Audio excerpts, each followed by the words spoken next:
கடந்த ஜூன் மாதம் ஒரு சிஇஓ போல் நடித்து ஏமாற்றி ஒரு ஊழியரை 1.5 கோடி ரூபாய் அனுப்ப வைத்த வழக்கு விசாரணையில் துரிதமாக செயல்பட்ட அகமதாபாத் சைபர் கிரைம் காவல்துறையினர் மோசடி செய்யப்பட்ட பணத்தில் 1.3 கோடி ரூபாயை மீட்டு பாதிக்கப்பட்டவரிடம் திருப்பிக் கொடுத்திருக்கிறார்கள். ஆரம்பத்தில் ஆள் மாறாட்ட மோசடியாக தோன்றிய இந்த குற்ற வழக்கு விசாரணையில் பல அதிர்ச்சி தகவல்கள் வெளிவந்துள்ளன. இதன் பின்னணியில் ஒரு பெரிய சர்வதேச இணைய குற்ற கும்பலின் நெட்வொர்க் இருப்பது கண்டுபிடிக்கப்பட்டிருக்கிறது.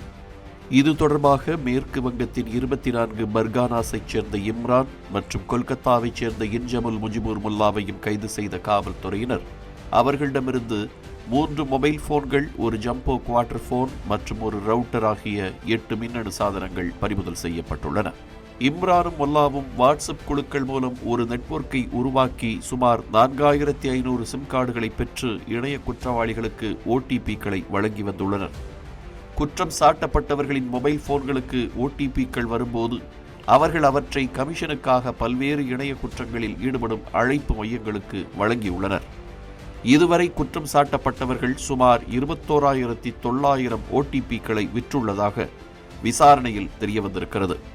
இணைய குற்றவாளிகளுக்கு சுமார் 21,000 OTPக்களை வழங்கியதாகவும் ஒரு OTPக்கு 100 ரூபாய் கட்டணம் வசூலித்ததாகவும் விசாரணையில் தெரிய வந்திருக்கிறது. இவை சீனாவில் தயாரிக்கப்பட்ட APK மற்றும் மால்வேரை பயன்படுத்தி ஜிப் கோப்புகள், SMS, மின்னஞ்சல் மற்றும் வாட்ஸ்அப் வழியாக அனுப்பப்பட்டுள்ளன. பிடிபடுவதை தவிர்க்க தங்கள் செயல்பாடுகளை டெலிகிராமில் இருந்து வாட்ஸ்அப் குழுக்களுக்கு மாற்றியுள்ளனர். மடிக்கணினிகள் மற்றும் மொபைல் போன்கள் உட்பட சுமார் 10,000 கைபேசிகளை இக்குற்ற கும்பல் இணைத்திருந்தது. அவை அனைத்தும் செயலிழக்க செய்யப்பட்டுள்ளன. பாகிஸ்தான் தலைநகர் இஸ்லாமாபாத்தில் சைபர் தாக்குதல்களுக்கான கால் சென்டர்கள் இயக்கப்பட்டதாகவும் இந்தியர்களை குறிவைக்க சீனாவில் உருவாக்கப்பட்ட மால்வேர் மற்றும் ஹாங்காங்கைச் சேர்ந்த உட்கட்டமைப்பு பயன்படுத்தப்பட்டுள்ளதாகவும் விசாரணையில் தெரிய வந்திருக்கிறது. கைது செய்யப்பட்ட இருவரும் தாம் பெற்ற பணத்தை அமெரிக்க டாலராக மாற்றி நாட்டிற்கு வெளியே அனுப்பியிருக்கலாம் என்றும் விசாரணையில் தெரிய வந்துள்ளது. இந்த பண பரிவர்த்தனை மற்றும் பயன்பாடு குறித்தும் விசாரணை நடைபெற்று வருகிறது.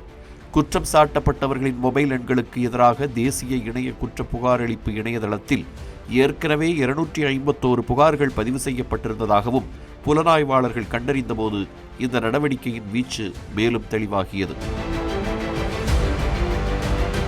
வெளிநாடுகளில் இருந்து செயல்படும் இணைய குற்றவாளிகளுக்கு ஆயத்த சேவைகளை வழங்கும் ஒரு பெரிய அளவிலான சேவையாக இணைய குற்றம் நெட்வொர்க்கை அகமதாபாத் சைபர் கிரைம் காவல்துறையினர் விசாரணை அம்பலப்படுத்தி இருக்கிறது.